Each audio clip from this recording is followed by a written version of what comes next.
우리 오늘 은혜 받을 말씀은 누가복음 말씀입니다. 우리 누가복음 17장 우리 11절에서 19절까지 같이 교독하겠습니다. 누가복음 17장 우리 11절에서 19절입니다. 제가 먼저 봉독합니다. 예수께서 예루살렘으로 가실 때에 사마리아와 갈릴리 사이로 지나가시다가 한 마을에 들어가시니 나병 환자 10명이 예수를 만나 멀리 서서 소리 높여 이르되 예수 선생님이여 우리를 불쌍히 여기소서 하거늘 보시고 이르시되 가서 제사장들에게 너희 몸을 보이라 하셨더니 그들이 가다가 깨끗함을 받은지라. 그 중에 한 사람이 자기가 나은 것을 보고 큰 소리로 하나님께 영광을 돌리며 돌아와 예수의 발 아래 엎드려 감사하니 그는 사마리아 사람이라. 예수께서 대답하여 이르시되 10사람이 다 깨끗함을 받지 아니하였느냐 그 9은 어디 있느냐 이 이방인 외에는 하나님께 영광을 돌리러 돌아온 자가 없느냐 하시고 함께 그에게 이르되 일어나 가라 내 믿음이 너를 구원하였느니라 하시더라. 아멘. 오늘 이 본문 말씀을 가지고 한번 따라합시다. 생명에서 생명으로. 제목이 너무 멋있지 않습니까? 생명에서 생명으로 라는 제목으로 은혜를 좀 나누려고 합니다. 여러분, 우리는 이 땅에 존재하는 살아 숨쉬는 생명들이에요. 그렇죠? 리빙 라이프, 살아 숨쉬는 옆 사람 보세요. 죽은 사람 있어요? 다 살아있죠? 네, 안 보이는 분은 계실지 모르지만 다 TV 속에 있습니다. 우리는 살아있는 존재들이라는 거죠.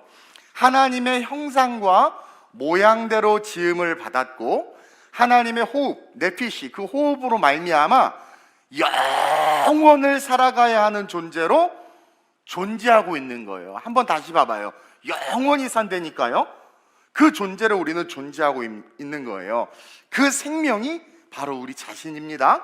근데 어떤 사람은 그 생명을 가지고 참 행복하게 삶을 사는 것처럼 보이는데 또 어떤 사람은 어떤 생명은 참 불행하게 사는 것처럼 보인다라는 거예요. 같은 생명인데 같은 하나님을 모델로 만들어줬고 같은 하나님의 호흡을 받아서 영원까지 살아가야 되는 존재로 딱 기동하며 서 있는데 어떤 사람은 그 기동하며 살아가는 그 삶이 너무 행복해 보이고 어떤 사람은 그 기동하며 살아가는 삶이 참 불행하게 보인다라는 거예요. 마치 비유하자면 모든 생명이 생명으로 이어져야 되는데 자, 생명이 생명으로 존재론적인 생명이 목적론적인 생명으로 쭉 이어져서 행복하게 살아야 되는데 절망과 좌절로 이어지는 모습들을 본다라는 거예요. 마치 비유하자면 막 그렇게 건강하게 놀이터에서 뛰놀던 아이들이 갑자기 코로나에 감염돼서 막 고열에 시달리면서 막 누워서 쌕쌕대면서 막 움직이지도 못해 그렇게 그냥 사방팔방 층간소음 때문에 살인 날 정도로 뛰던 아이가 그렇게 누워있는 것처럼 생명이 생명으로 기동하지 못하고 생명이 기쁨이 되지는 못하는 모습들을 많이 본다라는 거예요. 물론 부도를 맞기도 하고 사기를 당하기도 하고 뭐 승진이 되기도 하고 여러 가지 썸씽에 어떤 일들이 일어날 수 있단 말이에요. 그러나 그것은 현상일 뿐이라는 거죠. 본질을 우리가 볼 수 있어야 되는데 그 본질 속에서 사실 우리의 생명은 생명에서 생명으로 이어지는 정말 하나님께서 아름답게 만들어 놓은 축복의 존재라는 거예요. 근데 오늘날 그 모습이 교회 안에서조차도 보이지 않고 있다라는 거죠.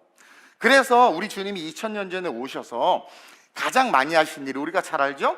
가장 많이 하신 일이 뭐예요? 병든 자들을 고쳐주셨고 아픔이 있는 자들을 위로해 주셨고 귀신 들렸거나 문제 있는 자들을 고쳐주시고 만져주셨단 말이에요. 왜냐하면 하나님이 주신 생명, 존재론적인 생명이 또 다른 그러니까 생명이 생명으로 어떤 생명? 목적론적인 생명으로 이어질 수 있도록 질병을 고쳐주셨어요. 왜냐하면 그 질병 때문에 존재론적인 생명을 가진 이 인간이 너무나 삶의 목적도 없이 이유도 없이 그냥 괴로워하면서 아파하니까 그 질병을 딱 고쳐줘서 너를 향한 하나님의 목적으로 삶을 살도록 네가 꿈꾸던 그 삶을 살도록 너가 원하는 삶을 살도록 존재론적인 생명에서 목적론적인 생명으로 이어질 수 있도록 질병을 고쳐주신 것이고 아픔을 치유해 준 것이고 우리의 생명이 참 기쁨의 생명으로 이어질 수 있도록 해주신 거예요. 2000년 전에.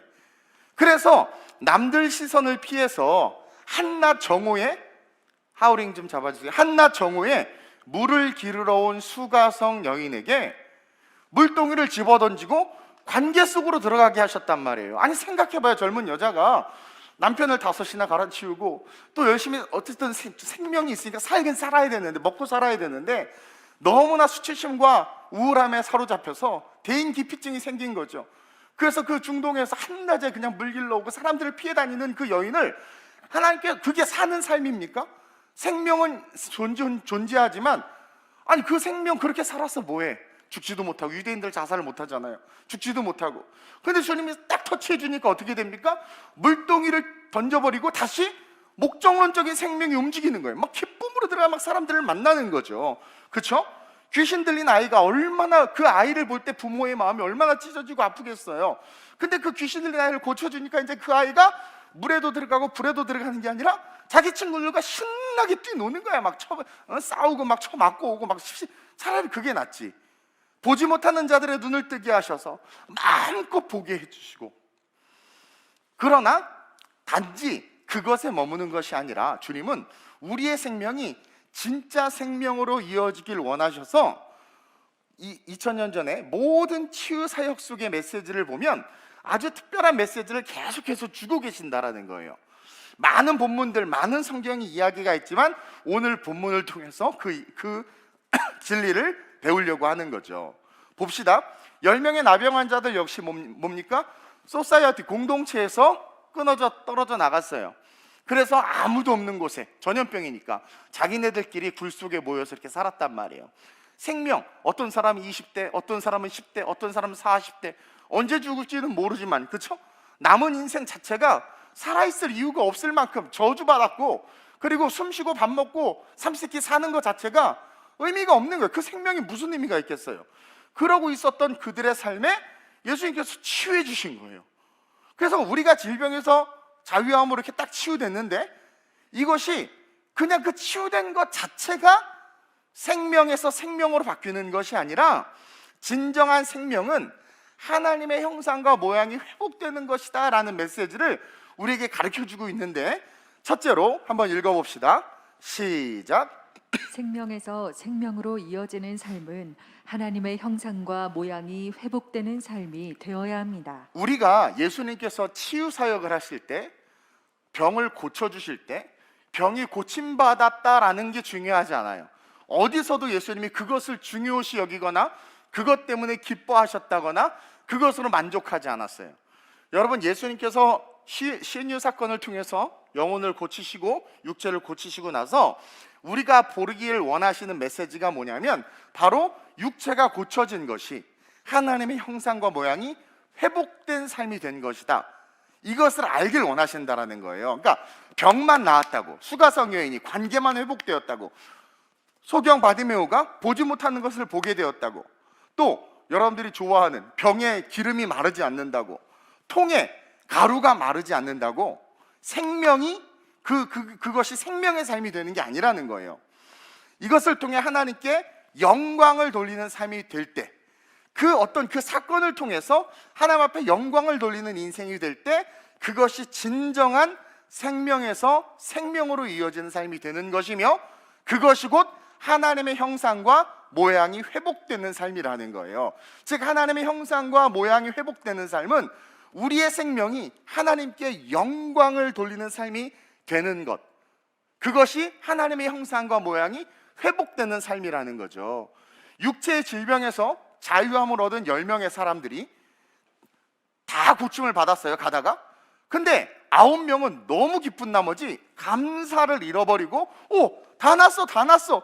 너무 기쁘니까 어머니에게, 아내에게, 가족들에게 동네로 뛰어갔단 말이에요. 그러니까 이들은 육체는 치유받았지만 하나님의 형상과 모양은 회복되지 못한 거란 말이에요.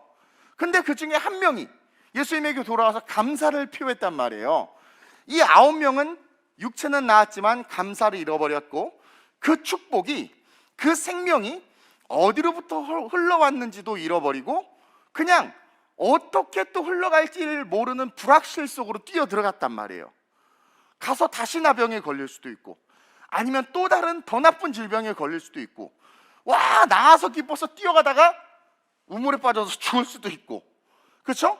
어떤 일이 펼쳐질지는 모르지만 단지 내 삶에 어떤 좋은 일이 생겼다고 기뻐서 우와 하고 그것을 가지고 세상으로 뛰어가는 그 삶 자체는 뭐예요? 하나님에게 은혜는 받고 기적과 신유와 치유의 역사는 받았을지 모르지만 하나님과 상관이 없는, 즉 하나님의 형상과 모양이 회복되지 못한 단지 육체만 치유받은 불쌍한 인생이라는 거예요. 근데 이방인이었던 이 사마리아 사람, 이 한 사람만이 가다가 딱 나오니까 어머, 났어, 어머, 그분이 말씀해 주신 대로 났네. 그러니까 그 사마리아 사람도 엄마가, 부모가 있었을 것이고 뭐 아내와 자녀가 있었는지 모르겠죠. 어쨌든 관계하던 어떤 관계들이 있었을 텐데, 그 사마리아 사람은 자기 병이 낫자마자 뭘 생각했어요? 내가 이렇게 난 이유와 내가 회복된 원인이 뭐지? 내가 어떻게 날 수 있었지? 맞아, 그분이 날 낫게 해주셨지. 그래서 나로 하여금 살아있으나 죽은 자와 같이 살던 나에게 앞으로 살아갈 새로운 생명을 주신 분이 예수님이구나라는 것을 깨닫고는 그 생명을 주신 분에게로 달려갔다라는 거예요. 이게 하나님의 형상과 모양이 회복되는 거예요. 여기서부터 우리의 생명은 존재론적인 생명에서 하나님이 우리에게 예정하신 목적론적인 생명으로 바뀌어서 우리가 상상하지 못하는 내일의 삶과 하나님의 뜻과 계획으로 세워질 수 있는 위대한 인생이 될 수 있다는 거예요. 18절 보겠습니다. 한번 읽어볼까요? 시작. 이 이방인 외에는 하나님께 영광을 돌리러 돌아온 자가 없느냐 하시고. 예수님이 물어보죠. 야, 너밖에 없니? 하나님 앞에 영광 돌리러 온 자가 너밖에 없니? 즉 존재론적 생명이 목적론적 생명으로 성장하기 위해선 감사가 절대적으로 필요하다라는 것을 우리가 배울 수 있는 거예요. 감사라는 자원이 있어야 내 생명이 하나님의 목적대로 다시 회복될 수 있는 축복을 받을 수 있는 거예요. 그러니까 병이 고쳐진 건 중요하지 않아요. 병은요, 그냥 그러니까 38년 된 병자가 행각에 있을 때 정말 천사가 내려서 물이 동할 때 들어가면 나은 사람이 있는 거예요. 그러니까 그런 역사들이 많이 있어요. 또 귀신의 역사들도 있고, 당대도 무당과 박수처럼 그런 술객들처럼 흑마술 같은 걸로 병이 낫기도 했어요. 그러니까 우리는 병이 났으면 좋겠다라는 거기에 포포즈, 목적을 갖는데 그게 아니라 병을 낫게 해주신 이유가 있는 거예요. 진짜 네가 하나님이 살길 원하는 생명으로 살라는 거죠. 정말 행복하고 정말 기쁘고 정말 살맛나고 정말 너무 살고 싶어서 잠이 안 오는 그러한 삶으로 하나님이 우리의 삶이 회복되길 원하는 거예요. 그러기 위해선 우리의 삶에 감사가 절대적으로 필요하다. 그래서 19절에 이렇게 이야기합니다. 시작. 그에게 이르시되 일어나 가라, 내 믿음이 너를 구원하였느니라 하시더라. 그러니까 주님은 자기에게 돌아와 감사를 표현한 것을 어떻게 이야기했냐면, 같이 볼게요. 다시 18절에 보니까 이 이방인 외에는 하나님께 영광을 돌리러 돌아온 자가 없느냐 하시고 아무도 없어. 바로 그 다음에 그에게 이르시되 일어나 가라, 내 믿음이 너를 구원하였느니라 하시더라. 그러니까 자기에게 돌아와 감사를 표현한 것을 뭘로 주님이 받으셨어요? 믿음으로 받으신 거예요. 믿음으로 여기신 거예요. 이르시되 일어나 가라, 내 믿음이. 그 내 믿음이 뭐예요? 돌아와서 예수님 앞에 감사. 주님 감사합니다, 당신이 고쳐주셨죠? 그러니까 그 자기의 육체가 치유되고 자기를 고치신 분이 예수님이심을 알고 그분 앞에 감사하는 그 순간, 그 감사가 곧 뭐가 되는 거예요? 주님이 받으시는 그 영혼의 믿음이 돼버린 거예요.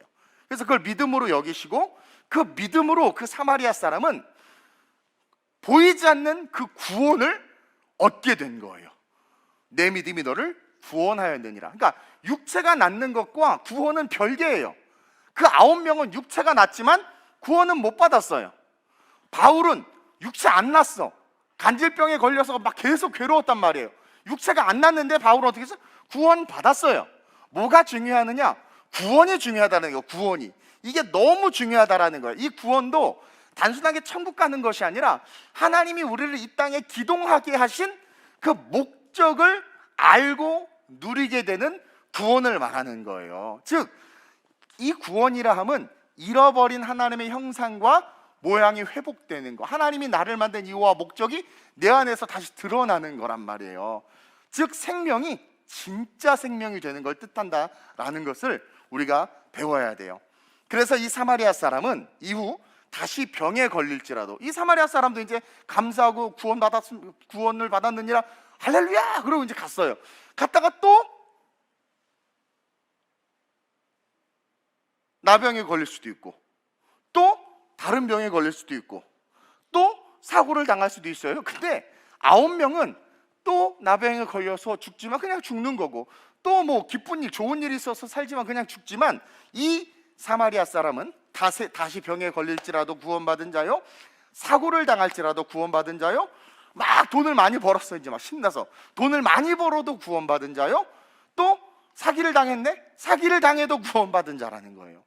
하나님의 형상과 모양이 회복된 하나님의 사람으로 살다가 하나님의 품으로 돌아가는 존재가 됐다라는 거죠. 이것을 위해서 예수님이 오셨다라는 거예요. 또한 하나님의 형상과 모양이 회복된 자들은 사도행전 18장 10절과 같이 시작. 내가 너와 함께 있음에 어떤 사람도 너를 대적하여 해롭게 할 자가 없을 것이니 이는 이 성중에 내 백성이 많음이라 하시더라. 아멘. 하나님의 형상과 모양이 회복된 자들은요, 예수님이 바울을 통해서 우리에게 가르쳐 주신 것 같이 내가 너와 함께 있음에 어떤 사람도 너를 대적하여 해야 할 자가 없을 것이다, 주님이 말씀해 주시는 거예요. 그것처럼 하나님의 형상과 모양이 회복된 자들은 뒤에 나오겠지만 하나님께서 주신 목적대로 산단 말이에요. 그럴 때 어떤 일이 일어나요? 내가 너와 함께 있음에 임마누엘이 실제가 되는 거예요. 주님이 함께하는 자들이 되는 것이고, 또 너를 대적하여 해롭게 할 자가 없다, 이게 뭡니까? 지켜주시는, 하나님이 지켜주시는 삶이 되는 것이고, 이는 이 성중에 내 백성이 많다, 너가 외로울 것 같지만 네가 걸어가는 그 길에 내가 동력자를 붙여줄게, 그거예요. 그래서 감사를 통해서 하나님 앞에 돌아가는 자들은 그 감사가 믿음이 돼서 하나님의 형상과 모양이 회복되고, 하나님의 형상과 모양이 회복된 자들은 주님이 함께하는 자들이 되며 지켜주시는 삶이 되고 동력자들을 만나 하나님의 뜻을 이루는 인생이 된다라는 거예요. 그래서 우리가 진짜 생명을 가지고 있고 정말 살아가는 삶이 생명의 삶이 되길 원한다면 먼저 하나님의 형상과 모양을 회복해야 돼요. 그리고 하나님의 형상과 모양을 회복한다는 건 뭐라고 그랬습니까? 내가 받은 은혜가 무엇인지를 정확히 알고 그것에 감사하는 삶을 사는가, 이 고민을 하는 거예요. 이 친구가 내가 왜 병이 났지? 내가 한 것도 없는데 이거 그냥 값없이 주신 은혜네? 그래서 그 은혜를 주신 그분에게 가서 감사를 표현하는 순간 구원을 받았다 그랬단 말이에요. 감사를 표현하는 순간 어떻게 된 거예요? 하나님의 형상과 모양이 회복된 거예요. 육체의 질병이 치유돼서 회복된 게 아니라. 그러니까 우리는 이 말씀을 통해서 나는 하나님의 형상과 모양이 회복된 채로 신앙생활하고 있나? 다시 말하면 내가 받은 은혜가 뭔지를 알고 그 은혜에 감사하고 있는가? 만약에 여러분들이 받은 은혜가 뭔지를 늘 묵상하면서 그 은혜에 감사하는 삶을 살면 하나님이 지키세요. 하나님이 보호해 주시고 함께 해주시고 동력자들과 함께 하나님의 뜻을 이룰 수 있도록 임파워링을 해준단 말이에요. 우리가 받은 은혜가 뭐예요? 가장 보편적이고 가장 큰 은혜가 구원의 은혜잖아요. 이것에 여러분들 혹시 늘 감사하세요? 내가 구원받았다는 사실, 코로나 걸려서 하고 막 이러고 있을 때 그래도 나는 죽어도 천국이야, 이런 마음이 들어요? 왜 나한테 이런 걸 걸리게 해가지고 막. 어떤 분이 그러더라고. 목사님 차라리 잘 됐습니다. 왜요? 아싸리 걸려서 면역 생겼으니까 이제 앞으로 계속 나갑니다 막. 또 긍정적으로 또 그렇게 말하기도 해요. 예. 여러분들은 어떠냐라는 거예요. 그냥 정말 내가 구원받았구나, 이래도 구원받았구나, 사업이 망했어요. 그래서 와 했는데 내가 이렇게 망했지만 가만히 생각해봐, 이렇게 망했을사 죽어도 그래 난 구원받은 백성 아니야. 그리고 막 또 감사가 살아나. 이런 감사가 있냐 이거예요. 또 성령을 주셨죠 우리에게. 그 성령을 주신 은혜, 그것에 대해서 여러분들 감사하고 있냐라는 거예요.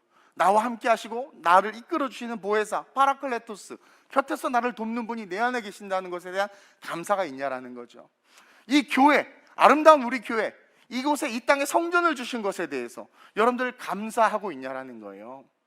이것에 감사했고 감사하고 있고 감사의 삶을 살고 있는가 점검하며 진심으로 전심으로 예수님에게 감사할 때 그것이 예수님에게로 돌아가는 삶이 되는 것이며, 그때 우리는 함께 하시는 주님과 지켜주시는 주님과 동력자들을 만나는 주님의 축복을 누리게 된다라는 거예요.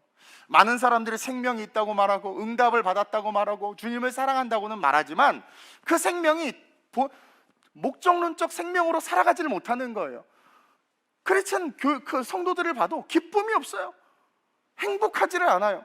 행복의 기준이 물질의 많고 적음이고, 어떤 분은 물질이 많은데도 안 행복하고, 어떤 분은 물질이 적으니까 또 안 행복하고, 그냥 다 그냥 얼굴이 그냥 무슨 폭격 맞은 것처럼.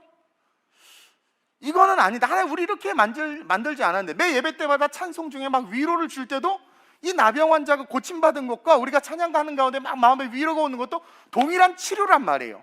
그런 그 치료를 받는 그 순간 예수님 감사합니다 하고 우리의 삶의 마음, 그 받은 은혜에 대한 마음을 주님께 감사로 올려 드릴 때 그때 우리가 진짜 하나님께서 만든 형상과 모습대로 회복되는 것이고, 그것으로부터 진짜 우리의 생명의 삶이 시작될 수 있다라는 거죠. 그래서 이제 2월 말 끝나면서 3월부터 이제 코로나도 감기처럼 한다고 하는데, 그때부터는 다시 우리가 정말 생명에서 생명으로 이어지는 삶으로 하나님의 형상과 모양이 회복돼서 정말 기쁘고 행복하게 인생을 살아가는, 무엇이든 주님께 감사하고 감사했더니 또 어떻게 돼요?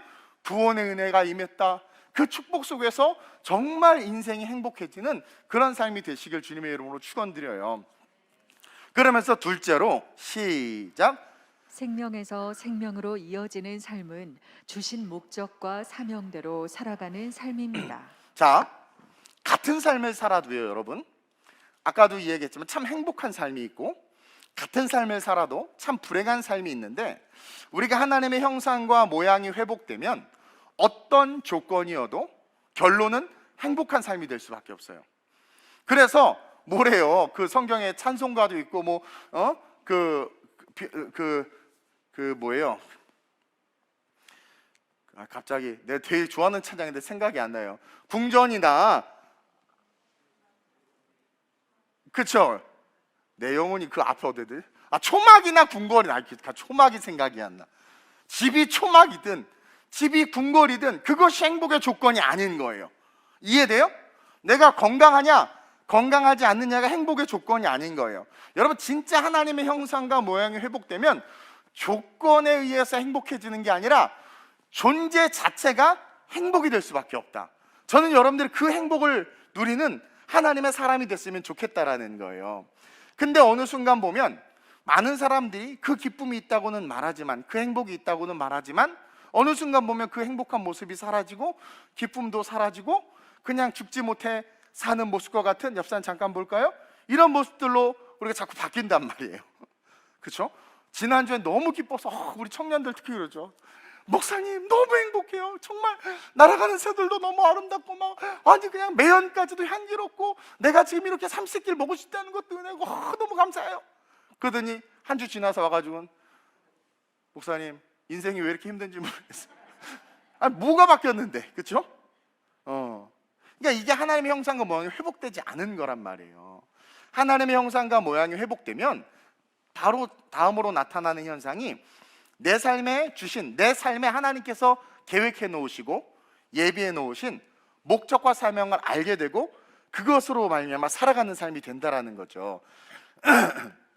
이게 하나님의 형상과 모양이 회복된 것이고, 하나님의 형상과 모양이 회복되었음에도 삶에 주신 목적과 사명을 까먹었거나 그것을 위해서 힘써 삶을 살지 못하는 자들은 어느 순간 그렇게 우울해지고 불행해져요.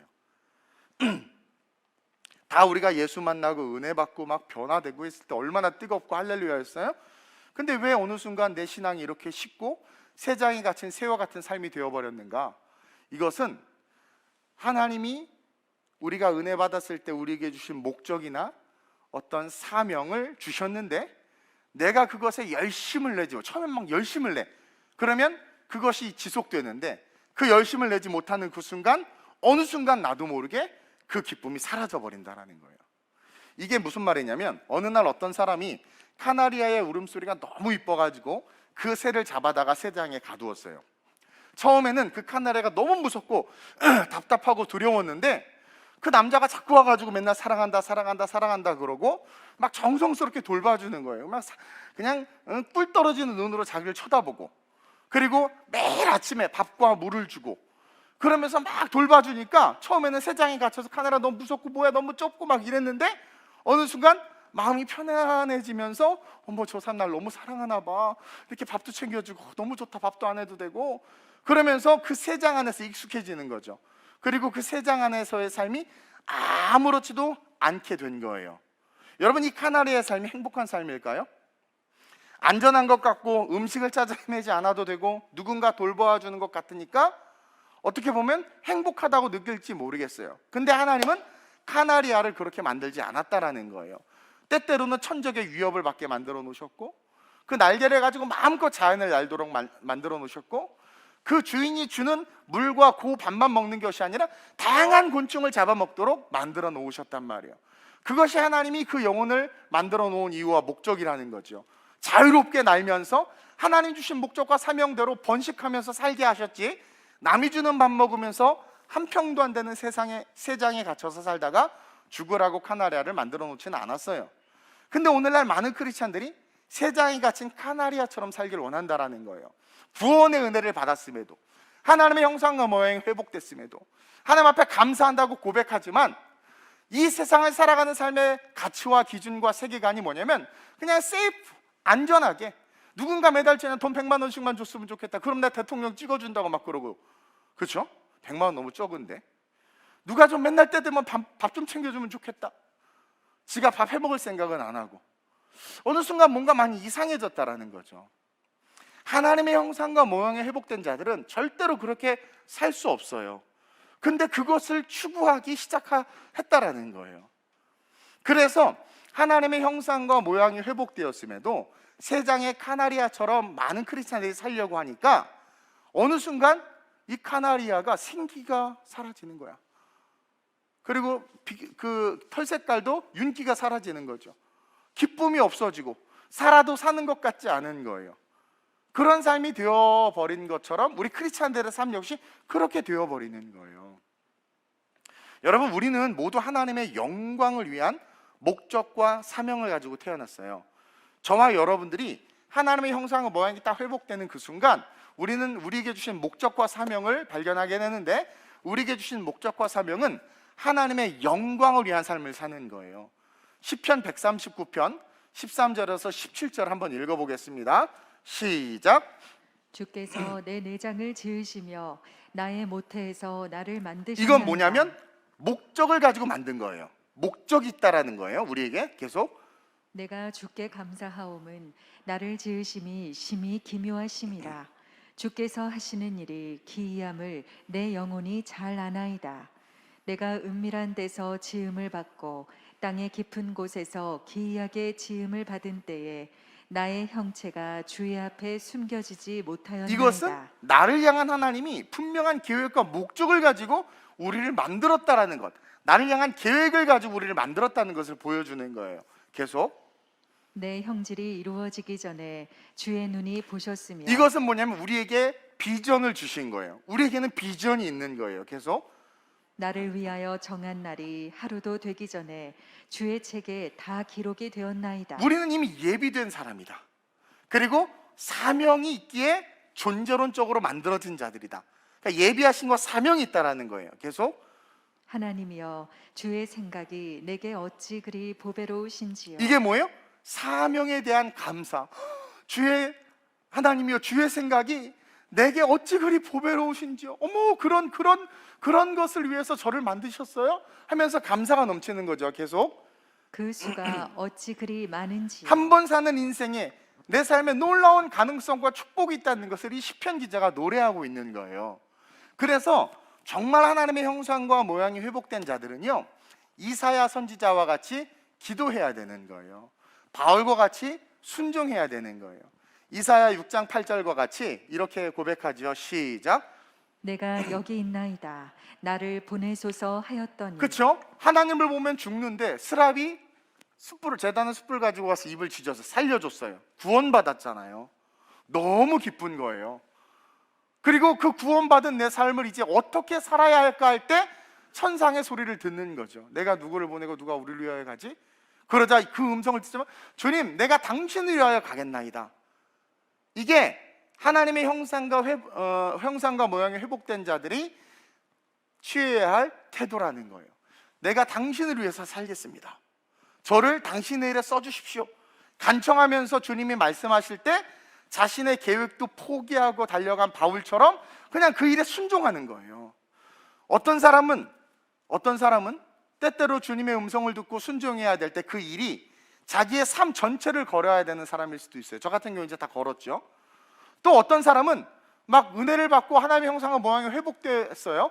그래서 막 기뻐하고 있는데 하나님이 주신 사명이, 어떤 사람은 그냥 너는 다른 거 말고 주일날만큼만 교회에서 이 사역을 감당해라, 그렇죠? 그런 일일 수도 있고, 또 어떤 사람은 직장에서 선교적 차원의 봉사를 해라. 그래서 직장인 선교회들도 막 만들어지고 그러는 거예요. 그러면서 또 어떤 사람은 너는 매달 일정한 물질을 흘려보내는 삶을 살아라. 그렇게 하나님은 우리가 살아가는 삶 속에 하나님의 영광과 하나님의 나라를 위한 일을 할 수 있도록 길을 열어주신단 말이에요. 내가 구원을 받고 너무 감사함으로 하나님 앞에 나가는 그 순간 우리는 하나님의 형상과 모양이 회복되고, 그 하나님의 형상과 모양이 회복되면 막 기쁘게 살아야 되는데 왜 우울하게 사느냐? 하나님께서 우리에게 주신 목적과 사명대로 살지 못하는 그 순간 우리는 우울해지는 거예요. 새장 안에 카나리아와 같은 것을 삶의 목적으로 두니까 우울해지는 거예요. 힘들어지는 거예요. 그러나 끝까지 하나님께서 원하시는 삶을 향해서 알고 그것에 대해서 계속 걸어나가기 시작하면 우리는 존재론적으로 행복할 수밖에 없고 기쁠 수밖에 없고 하나님께서 늘 함께 하심의 역사와 기적이 나타날 수밖에 없는 존재들이 된다라는 거죠. 그래서 우리의 삶에 하나님의 영광을 위한 목적과 사명이 정말 실제가 되어 존재할 때, 그리고 우리가 그 일들을 감당할 때 그 삶은요, 아파도 이겨내야 될 이유가 있고, 시험이 와도 뚫고 가야 될 이유가 있고, 넘어져도 다시 일어나야 하는 의무가 생기는 거예요.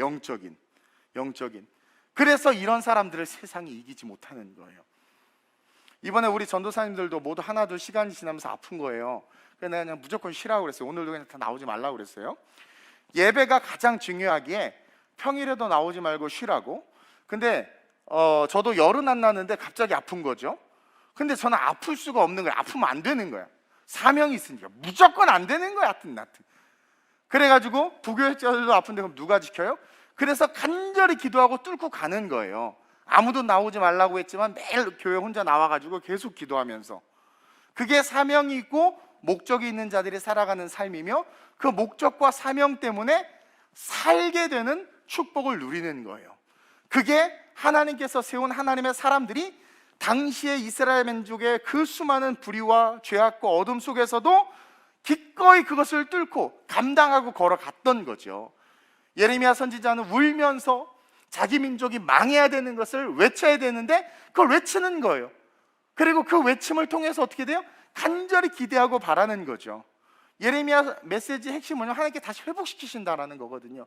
근데 그 과정에 아픔이 있으니까 울 수밖에 없었지만 결론은 회복인 거예요. 그러니까 그것을 알고 힘들지만 해야 될 일들을 감당하면서 걸어갈 때 하나님의 역사는 그러한 사람들을 통해서 이어지고 완성되어져 간다라는 거죠.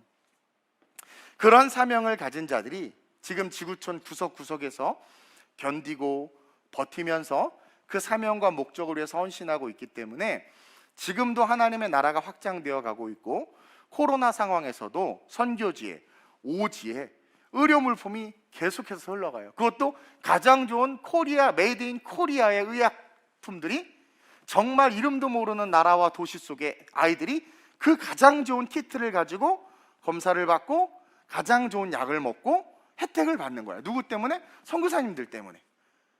다른 사람들은, 다른 나라는 셀프가 우선이니까 다 본국으로 돌아갔지만 아마 우크라이나에서도 지금 한국 선교사님들은 안 들어올 거라. 아마 우리는 셀프가 삶의 우선순위가 아니라 뭐예요? 순교가 삶의 우선순위니까. 근데 그런 분들 때문에 어떻게 돼요? 그 오지의 의료 물품이 흘러가고, 가난한 자들이 대한민국도 이렇게 어려운데 코로나 시국에 가난한 나라들 어떻겠습니까? 많은 사람들이 생계를 잃었음에도 불구하고 굶어 죽지 않을 수 있는 이유가 그곳에서 버티고 견디면서 내게 주신 사명이 뭔지를 아는 거죠. 내가 존재해야 되는 이유와 목적을 아는 그러한 사람들이 그곳에서 그 이유 때문에 견디고 버티고 뚫고 나가니까 실직한 많은 사람들이 삼시세끼를 먹을 수 있도록, 우리도 1년 넘게 필리핀 성도들 다 200가정을 다 먹였잖아요. 그렇게 할 수 있는 거예요. 하나님은 그렇게 이 지구의 자신의 형상과 모양을 닮은, 그러나 잃어버린 자들까지도 그렇게 돌보고 계신다라는 거죠. 네. 근데 우리가 그 사명과 목적을 잃어버리면, 그렇죠? 결국 새장에 갇힌 새처럼 살다가 하나님의 형상을 잃어버린 채 죽는 거예요. 교회에 다니고 신앙생활 하는데 희마리가 없어요. 어떤 분들 그래요. 막 힘이 없다가 막 갑자기 교회에서 막 기도를 했더니 갑자기 막 살아난대. 그렇죠? 그게 목적이 비전인 거예요. 기도가 사명인 사람 그렇게 해야 살아나요. 또 막 전도를 안 하는데 갑자기 목사님이 또 무슨 바람이 불어서 막 전도 막 몰아붙이니까 막 전도하니까 갑자기 막 관절염도 사라지고 막 기분이 막 좋아요. 혈기가. 그 사람은 전도 사명이 있는 거야. 그러니까 그것을 환경과 상황을 탓하지 말고 내가 받은 은혜를 기억하고 하나님의 형상으로 회복되면 내가 무엇으로 해서 살아야 되는지 사명과 목적을 알게 돼요. 아까 시편 기자가 깨달았잖아요. 그렇죠? 우리를 깨닫게 돼요.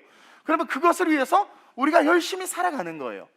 그 사명과 목적을 알았음에도 그냥 새장에 갇혀서 누가 챙겨주는 밥 먹고 편하게 살고 싶다라는 마음을 가지니까 육신의 생각과 성령의 생각이 싸우고, 육신을 쫓는 자는 육신을, 영을 쫓는 자는 영예를 생각하나니 육신의 생각은 사망이요 영의 생각은 생명과 평안이라.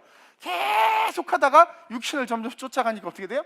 목적과 존재 이유가 사라지고, 이것을 계속 쫓아가다 보니까 하나님의 보호하심과 지키심이 사라지고, 그러다 보니까 교회는 다니고 신앙생활을 하는데 무기력해지는 거예요. 자꾸 무기력해지는 거예요.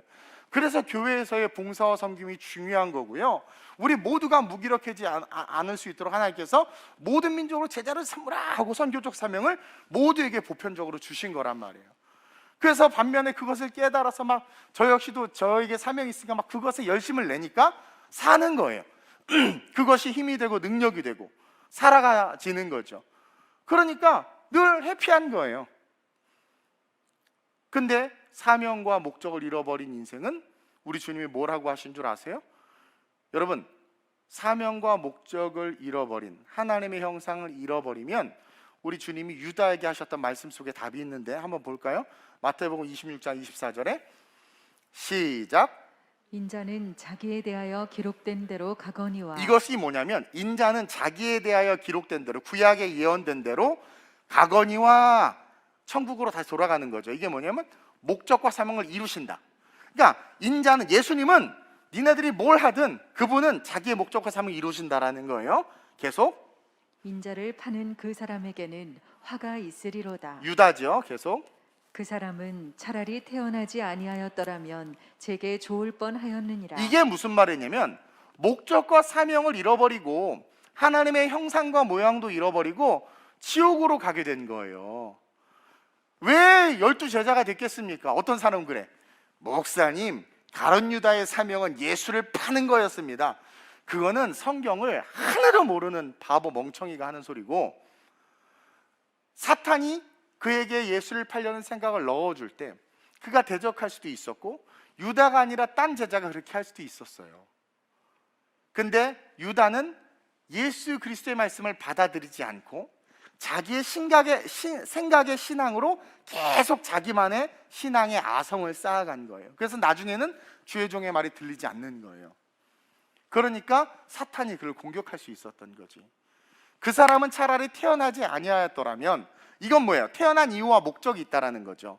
근데 태어난 이유와 목적대로 살지 못하고 지옥 갔으니까 차라리 태어나지 아니하였더라면 저에게 좋을 뻔했을 텐데, 지옥도 안 갔으니까. 그러니까 목적과 사명을 잃어버리고 하나님의 형상과 모양도 잃어버리고 예수님이 12제자 택함 받았음에도 불구하고 지옥으로 가게 됐다라는 거예요. 우리는 우리에게 주신 사명과 목적을 알고 그것을 위해서 열심을 내기 시작할 때 우리의 삶에 윤기가 흐르고, 우리가 무엇을 먹고 입고 타느냐와 상관없이 우리의 삶의 행복이 증폭되기 시작하고, 살고 싶고 살아야 하고, 그 사는 삶이 익사이팅해지는 그런 힘들이 막 붙기 시작하는 거예요. 근데 그거 하나님께서 우리에게 주신 목적과 사명을 내려놓고 세상이 추구하는 것을 우리가 추구하기 시작해. 내가 나병이 치유받았는데, 내가 구원받았는데도 불구하고, 하나님이 값없이 하나님의 형상과 모양을 회복시켜 줬는데도 불구하고, 하나님의 형상과 모양이 회복된 채로 세상의 것을, 육신의 속을 자꾸 추구하는 거예요. 그러면 뭐가 없어지느냐? 바로 그 생기가 사라지는 거예요. 기쁨이 없어지고 즐거움도 없어지고, 그러다 보니까 막 딴 즐거움 막 찾아, 약도 해보고 별거 다 해봐, 막 결혼도 10번 해보고 막 다 해봐. 만족이 안 와요. 절대 안 오지. 올 수가 없어요. 우리는 하나님으로부터 왔기 때문에 하나님의 것이 있어야 되거든요. 그런 사람들은 무조건 선교지 가면 돼요. 필리핀에 한 달 살게 하고 오세요. 그러면 완전히 윤기가 좌르르 물광 나서 올 거야, 아마. 그렇게 그래야 되는데, 육신의 속을 쫓아가서 이렇게 하다 보니까 결국 신앙생활하고 막 다니는데 막 거의 죽어서 다니는 거예요. 저는 막 귀에 들리는 거예요. 차라리 저 녀석 나지 않으면 좋았을 것을. 이거 얼마나 안타깝습니까? 근데 몸도 약하고 초라한데도 불구하고 은혜 받았는데, 하나님이 감동을 줬는데 저한테 이걸 섬기라는 마음을 주셨어요. 그래서 그 섬기는 어떤 작은 일 하나가, 주일날 와서 섬기는 그 작은 일 하나가 그 한 영혼의 기쁨이 되는 거야. 한 주가 살아가는 에너지가 되는 거예요. 막 주일날만 생각하면 너무 기쁘고, 주중에도 막 그거 생각하면서 직장 생활하고 막 그것이 결국 어디? 그 사람을 성장시키고, 제가 아까 그랬죠, 뜻하지 않는 동력자를 만난다고. 그러면서 하나님께서 그 인생을 세워주는 거예요. 제가 그래서 그냥 랩실에 있다가 바로 대학에 가서 강의하고, 상공회에서 강의하고, 기술사까지 된 거예요. 이게 하나님의 축복이 아니고선 될 수가 없는 거예요. 그러니까 너무 좋은 거예요. 내가 주님을 섬길 수 있다는 게 얼마나 기쁜지. 그냥 청년 때, 20대 때 막 너무 신나서 그게 목적이 돼서 막 살았더니, 하나님께서 그것을 기쁘게 여기셔서, 착하고 충성된 종아, 네가 작은 것에 충성했으니 내가 너에게 큰 것을 맡기겠다. 그래서 저도 모르는 사이 이끌어 가신 거예요. 하나님이 지키시고 보호하시고 동력자를 붙이시고, 목적대로 가니까. 이번에 12개국 선교팀이 만들어졌잖아요. 말레이시아는 아무도 신청을 안 해서 보니까 내년에는 신청할 사람이 있을 거라고 믿고, 어쨌든 교회를 통해 주신 목적과 사명이에요, 이것도. 그러니까 목사님, 저는 제가 하나님의 형상과 모양으로 회복된 건 알겠는데 저에게 어떤 목적과 사명을 줬는지는 모르겠습니다. 그래서 내가 선교팀을 만든 거예요. 우리에게요, 하나님은요, 믿는 자들에게는 개인적으로 어떤 목적과 사명을 주시지만 동시에 교회적 차원에서 부여해 주시는 사명이 있어요. 보세요. 모든 민족으로 제자를 삼으라는 것은요, 우리 모든 크리스찬들에게 부여된 듀티예요. 이해하세요? 그래서 우리는 다 전도해야 되는 거예요. 반면에 특별하게 어떤 사람에게는 장애인들을 선교해라, 그 사람에게 주신 특별한 목적인 거죠. 그것처럼. 근데 그것과는 별개로 또 교회 차원에서, 정말 교회 차원에서 성도들이 성장할 수 있도록 하나님은 그런 일들을 주신다라는 거죠. 선교팀도 그런 사명 중에 하나예요. 그래서 여러분들이 내 목적과 사명이 뭔지 모르겠다, 그러면 여러분들이 신청한 선교팀만이라도 한번 열심을 내보세요. 그러면 여러분들의 삶에 승리의 역사가 나타날 거예요. 윤기가 흐르기 시작할 거예요. 내게 주신 사명과 내가 존재하는 목적을 알기 위해서 기도하고, 그것을 위해서 열심을 낼 때, 하나님께서 알려주신 그것을 열심을 낼 때 여러분의 삶은 생명에서 생명으로 이어지는 축복을 누리게 되는 거예요. 그래서 막 사는 삶이 즐거워지고 힘이 나게 되는 거예요. 개척하자마자 선교해라라는 마음을 줬는데, 하나님께 저에게 주신 사명이자 목적이에요. 근데 환경은 선교할 수 있는 상황이 아닌 거예요. 근데 무조건 순종해서 갔다고 그랬죠. 갔는데 가면서 시작된 그 선교가 너무 기쁜 거예요. 교회는 어려운데 뭐 다음 선교 생각하면 막 에너지가 넘치고, 그 에너지로 막 가다 보니까 사람들이 부흥하고, 그 선교 에너지 막 너무 기쁘니까 그 어떻게 할까, 안 되면 되게 하라고 그랬어. 가능하다고 생각하는 만큼 가능하다고 그랬어. 너의 가능함은 어디까지야? 아니야, 가능하다고 생각해. 그만큼 가능해. 안 될 이유가 될 이유보다 많아도 돼야 되면 돼야 돼. 막 그러면서 막 하여튼 열심히 했어요. 막 그랬더니 어떻게 막 다른 데서 막 하나님께서 복을 주셔서 성장하는 거예요. 물질도 생기고 사람도 붙고, 영어 한마디도 못하는데 막 사람들 뒤집어지고 귀신 떠나가고 막 은혜 받고. 그러니까 그 에너지가 막 넘치니까 허리가 아프고 뭐래도 그 다 이겨내. 그 사명과 목적 때문에 이겨내는 거예요. 시험이 와도 이겨내는 거예요. 유럽에 가서 막 부흥하니까 시기 질투하는 영들이 역사해가지고 공격해요. 그 스트레스 받고 막 너무나 억울하고 막 밤에 잠도 안 오지만 그래도 또 그걸 이겨내. 목적과 사명 때문에.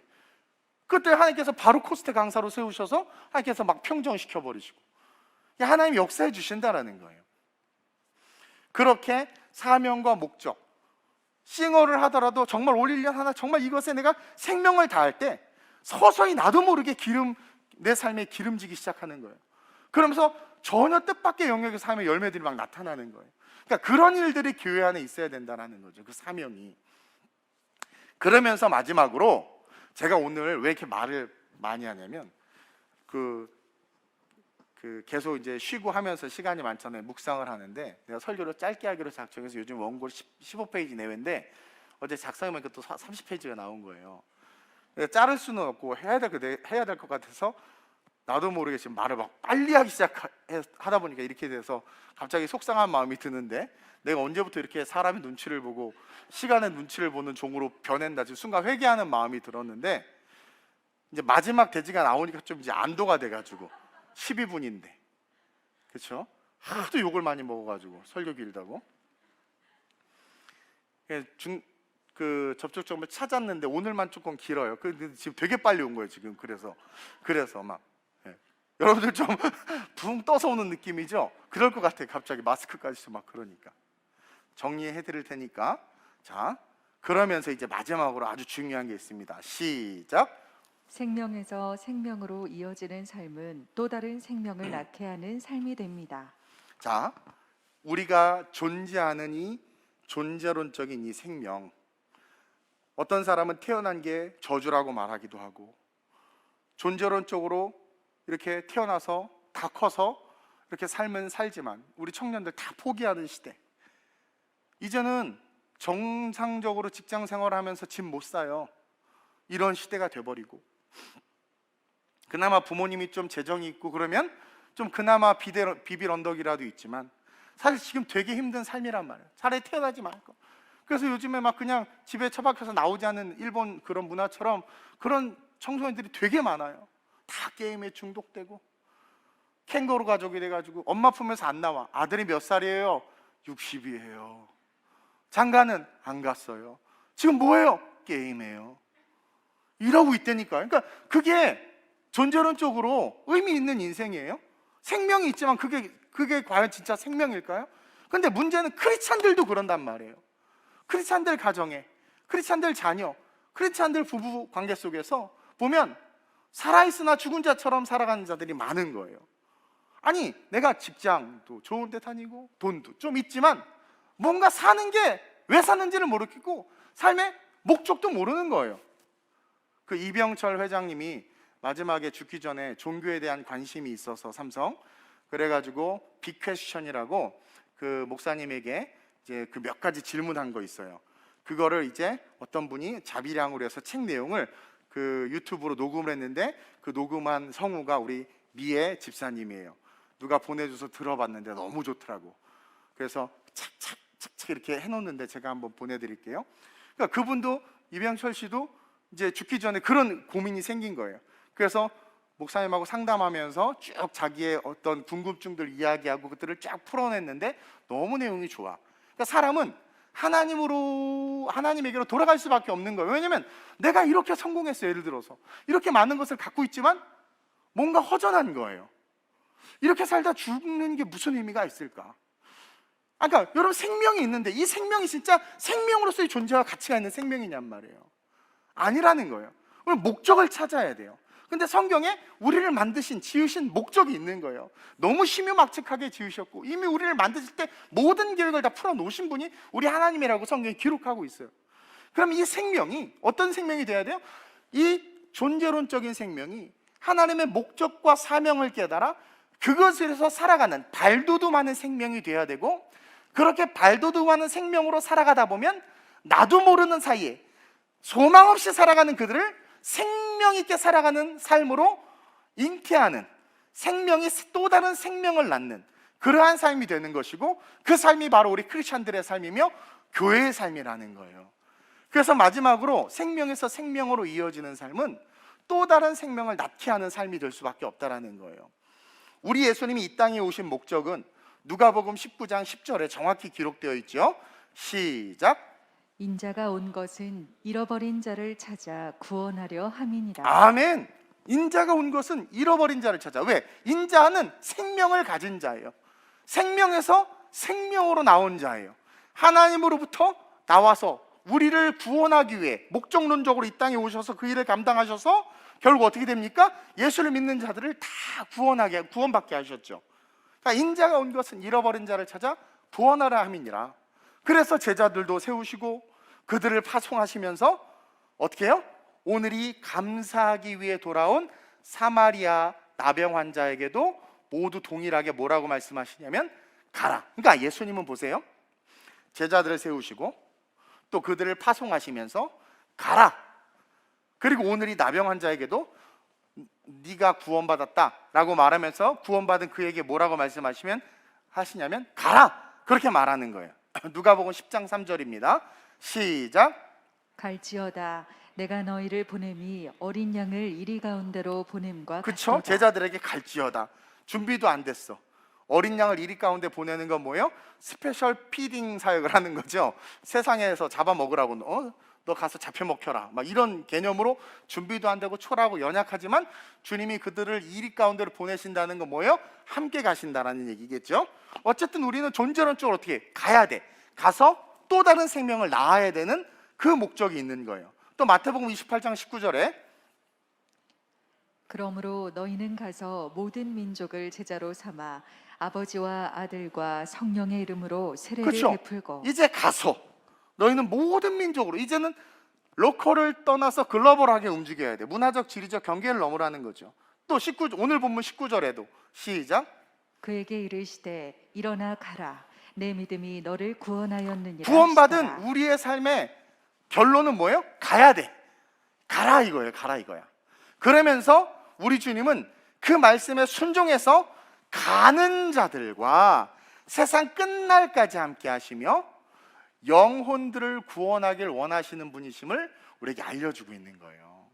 여러분, 진짜 생명을 가진 자들은 생명을 낳는 삶으로 이어지게 되어 있어요. 그래서 진짜 예수 그리스도의 구원의 은혜와 십자가의 은혜를 가진 자들은 전도하고 싶고 영혼 구원하고 싶은 마음이 그 안에 있고 살아가는 삶에 그렇게 영혼 구원의 열매를 맺을 수밖에 없어요. 오직 생명을 가진 자들만 여러분 생명을 잉태할 수 있거든요. 진짜 예수님께 감사가 살아있고 진짜 예수님께서 주신 사명과 목적이 뭔지를 알아서 그게 딱 살아있으면 그 생명은 반드시 또 다른 생명을 낳고 싶어지는 마음을 갖게 되고 그 마음은 결국 그 생명을 낳는 능력과 역사로 이어진다라는 거예요. 제가 은혜를 딱 받고 사명과 저의 목적, 하나님이 저를 택하시고 만드신 목적과 사명을 딱 받는 순간 제가 마음에 안 들었다고 그랬죠. 왜냐면 저에게 선교적 사명을 주셨어요. 깔끔 떨고 결벽증이 있는 저한테 그것도 아시아 선교를 하라고 하니 죽겠는 거죠. 저는 하여튼 제 개인 컵도 아니면 마시지도 않고 막 이런 사람이 하여튼 못된 사람인데 선교를 하라니 전혀 안 맞아요. 차라리 저는 그냥 캠퍼스 사역 같은 거, 그 다음에 뭔가 이 국내에서 막 좀 이렇게 이런 사역하고 싶지만 별로 그런 거 없었거든요. 근데 그 사명을 딱 받았는데 싫은 거예요. 근데 순종을 해서 딱 가보니까 와, 우리 하나님 어떻게 그렇게 나를 잘하는지 또 맞아. 그러니까 내가 아는 나는 내가 아닌 거예요. 내가 아는 나는 어려서 부모님이 주입시킨다. 꼬마 나 5살, 4살짜리 나를 왜 서울대학교 그 정문에 앉아놓고 사진을 찍냐고. 엄마 아빠도 서울대 안 나왔으면서 그 버스 다 맞고 거기서 너 이 학교를 가야 된다고 왜 어렸을 때 점 찍어놓고 2살 때 구구단을 다 외웠다는 그 무슨 전 설화를 내 귀에 입력시켜가지고 전 2살 때 내가 구구단 다 외운 줄 알았어. 그렇게 뻥을 치시고 그리고 그렇게 내가 위대하다 막 그러니까 나를 완전히 과대포장해 놓으신 거죠.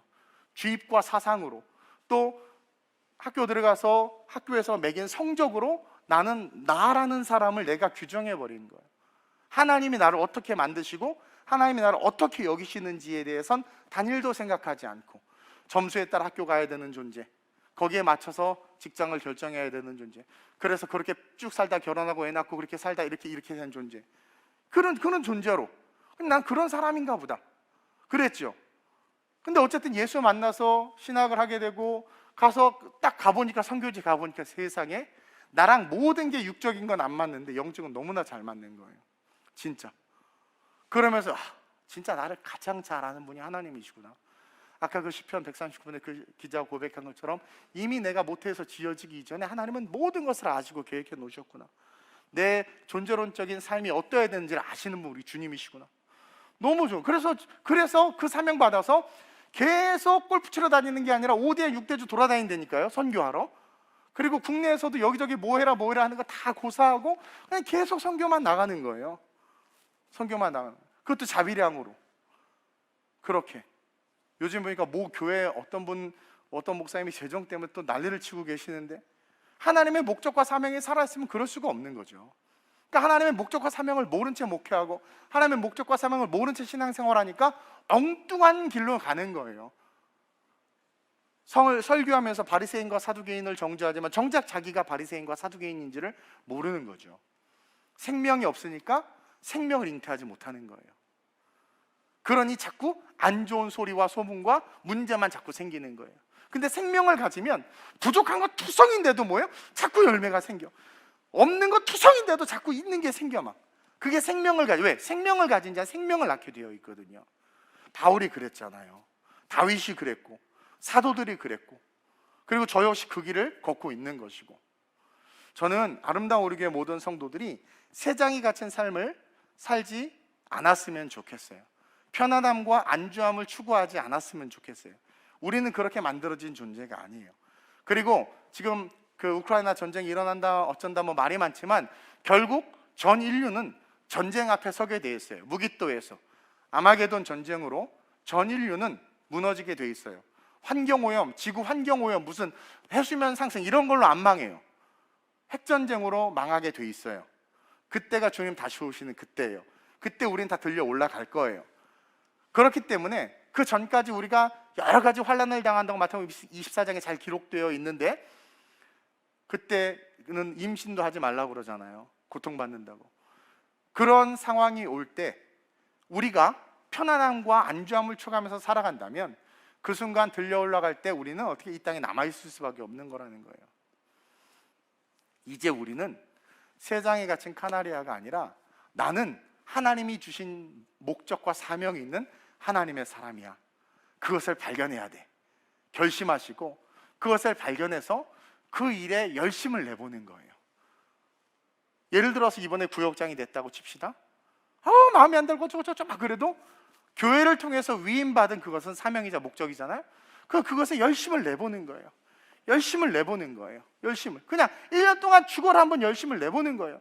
안 될 이유가 너무 많아도 교회에서 위임받은 사명이니까 열심을 내보는 거예요. 그러면 분명히 여러분들의 통에 기름이 마르지 않는 역사들이 일어나요. 삶에 하나님의 기름진 일들이 일어나요. 그 삶이 엎어지고 깨지고 막 그래도 그것과 상관없이 그 사명 하나 지키는 것 때문에 다른 모든 것들이 용서되고 하나님께서 그 넘어지는 것들을 이길 수 있는 힘도 주시고, 그러면서 동시에 우리의 삶을 정말 멋진 삶으로 성장시켜요. 그게 중요한 거란 말이에요. 그래서 다시 잘 준비되어져서 다시 살아갈 삶을 향해서 생명을 전하는 자들로 저랑 같이 일어서시길 주님의 이름으로 축원드립니다. 여러분, 3월부터는 코로나 역시 일반 감기처럼 취급된다고 해요. 이제 준비돼야 됩니다. 그리고 한 집사님이 말한 것처럼 목사님 차라리 잘 됐어요. 한번 걸리면 면역력도 생기고 또 한 번 걸렸기 때문에 또 걸리면 그때는 증세가 아예 없대요. 그러면서 이제는 마음껏 교회 나갈 수 있을 것 같아서 너무 좋아요 그러더라고요. 맞는 말이에요. 그리고 여러분들에서 기도하는 주의 종이 있어요. 이제는 준비되어야 돼요. 또 오늘부터 여러분들 말씀 노트 받았잖아요. 그것들을 잘 기록해서 열심히 구역에서 말씀을 나누는 걸 시작하는 거죠. 그것도 사명이니까. 선교팀에서 내게 주신 선교지, 이제 모임을 가지면 거기서 임원들을 뽑고 그 나라로서 열심히 공부하고 기도하는 거예요. 또 내 존재 이유와 목적이 무엇인지 모일 때마다 모여서 하나님 앞에 기도하는 거죠. 전심으로 묻는 거죠. 그리고 하나님께서 알려주시면 그 알려주신 것에 생명을 걸고 뛰어보는 거예요. 여러분, 그냥 살아가는 삶 이렇게 무기력하게 있지 말고 그 생명이 정말 생명에서 생명으로 이어질 수 있도록, 그리고 그 이어진 생명에서 다른 생명을 낳는 삶이 될 수 있도록 저와 여러분들 일어서시길 주님의 이름으로 축원드립니다. 얼마나 멋있는 삶이에요, 한번 사는 인생이. 그렇죠? 또 그렇게 살 때 하나님의 지키심과 함께 하심과 마르지 않게 하는 능력도 그럴 때 나타나는 거예요. 우리 교회 마르지 않는 재정이잖아요. 넘치지도 않아요. 그러나 마르지 않는다는 게 중요하다는 사실, 마르지 않게 하시는 능력이 나타나잖아요. 코로나 시국에도 새 가족이 등록하잖아요. 2년 반 3년 동안 정말 큰 어려움 없이 유럽에 있는 교회, 작은 교회 다 문 닫고 선교사님 다 귀국했지만 우리 지성전 다 아름답게 유지되고 우리 성도들 다 먹이고 입히고 그렇게 걸어가고 있죠. 여러분들이 하는 거예요. 여러분들 하늘의 상급이 클 거예요. 여러분들이 하고 있는 거예요. 감당하는 거예요. 얼마나 멋있습니까? 그래서 그 영혼 구원을 통해서 생명의 열매를 맺어서 하늘의 축복과 상급을 받는 자들이 여러분들이 됐으면 좋겠어요. 우리가 오늘 이 본문에 등장한 이 이방인이 됩시다. 이건 우리가 너무나 잘 아는 내용이라 제가 그냥 축약해서 이야기를 해드렸는데 10명이나 있어서 10명, 10분의 1밖에 안 돼요. 10분의 1. 그만큼 귀한 거예요. 이 한 사람. 감사를 하나님 앞에 제대로 드릴 수 있는 사람, 거기서부터 시작되는 거예요. 그때 하나님의 형상과 모형이 회복되는 거예요. 여러분 그러죠? 아이고 감사할 줄 아는 걸 뭐 교육 잘 받았다, 제대로 컸다. 그러니까 하나님의 형상과 모형이 회복되는 게 감사할 때 회복되는 거예요. 그럴 때 어떻게 돼요? 구원이 임하는 거죠. 살아야 될 이유와 목적을 알게 되는 거예요. 그러면서 가라! 그 길을 걸어갈 때 어떻게 돼요? 신바람 나는 겁니다. 신바람 나는 거예요. 가다가 또 나병 걸려도 그 인생은 구원받은 인생이에요. 그러나 9명은 가다가 또 나병 걸리면 그냥 그렇게 또 죽는 인생이에요. 어떤 인생을 선택하시겠냐라는 거예요. 18절, 19절 한번 볼까요? 이 이방인 외에는 하나님께 영광을 돌리러 돌아온 자가 없느냐 하시고, 이 아름다운 우리 교회 성도들 외에는 하나님께 영광을 돌리러 돌아온 자가 없느냐 하시고, 10명 중에 1명밖에 없냐? 아니 10분의 1밖에 없니? 그에게 이르시되 너 일어나 빨리 가라. 가서 네 믿음이 너를 구원하였으니 네가 회복된 그 이유와 목적을 가지고 삶을 살아라. 얼마나 멋있습니까? 너나 할 것 없이 편안함과 개인주의, 이기주의, 자기중심주의에 빠져서 신앙생활하는 이 시대 속에서 우리 주님이 이렇게 말씀하고 있는 거예요. 우리 시간 한번 기도합시다. 주님, 내가 어떠한 환경에서도, 아니 매일매일 하나님께 영광을 돌리기 위해서 돌아오는 자가 되게 해달라고. 그래서 여러분, 주일날만큼은 한 주 동안 있었던 안 좋은 일, 슬픈 일, 화나는 일은 아예 생각도 하지 마시고요, 주일날 올 때는 한 주 동안 있었던 일 중에서 정말 감사할 제목들을 생각해서 감사의 고백을 하면서 왔으면 좋겠어요. 오늘 대표기도 우리 조윤아 권사님 지난주 말씀도 잘 듣고 어쩜 그렇게 내가 내 마음에 흡족하게 기도를 또 해주시는지, 돌무화과나무로 올라가는 마음으로, 기대하는 마음으로 내가 주일날 오라고 그랬죠? 네, 그렇게 달려오는 거예요. 감사의 제목을 가지고. 그럼 우리 주님이 얼마나 기뻐하시겠어요. 그러니까 매 주일마다 하나님의 형상이 회복되는 거예요. 그리고 기도할 때 또 그 주일날 음성을 통해서 목적과 사명을 받는 거예요.